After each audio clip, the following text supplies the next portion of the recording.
The Tale of the Toktaka and the Jinn Wedding. In old Kuwait, there lived a skilled seamstress and entertainer known as Toktaka.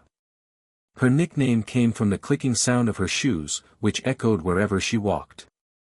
She was often invited to weddings and celebrations for her talent in sewing exquisite dresses and her ability to entertain guests.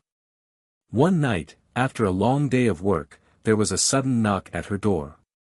Opening it, she found a veiled woman standing in the shadows. The stranger's voice was soft yet unnervingly cold. She requested Toktaka's services for a wedding in a faraway location, promising generous payment. Although hesitant, Toktaka accepted, intrigued by the mystery and eager for the reward. The journey to the unknown.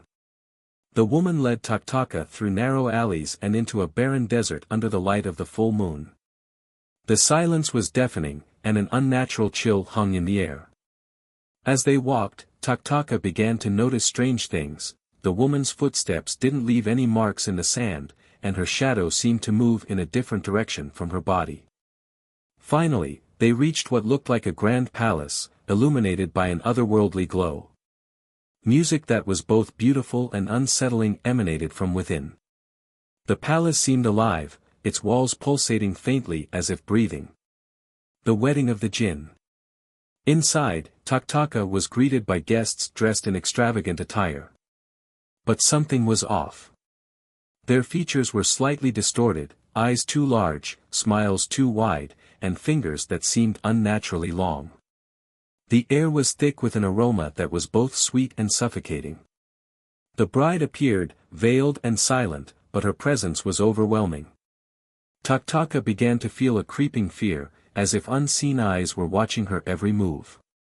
A guest leaned close and whispered, "Do not look directly at the bride, and under no circumstances should you glance behind you."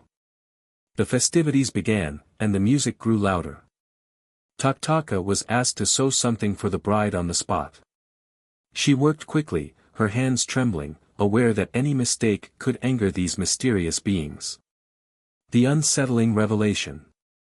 As she worked, Toktaka's eyes caught glimpses of the guests shifting unnaturally. Some moved in jerky, insect-like motions, others seemed to float above the ground. Shadows danced on the walls, but not in sync with their owners.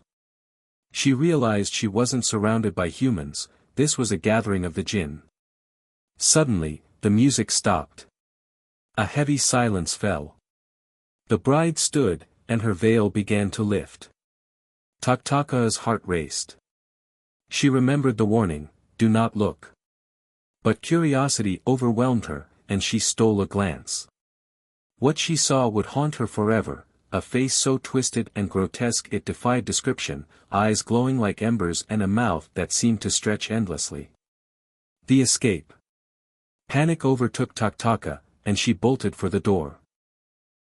As she ran, she heard whispers turning into growls and the music morphing into a deafening roar. Something heavy and dark chased her, but she didn't dare look back. She fled into the desert, guided only by the moonlight and her pounding heart.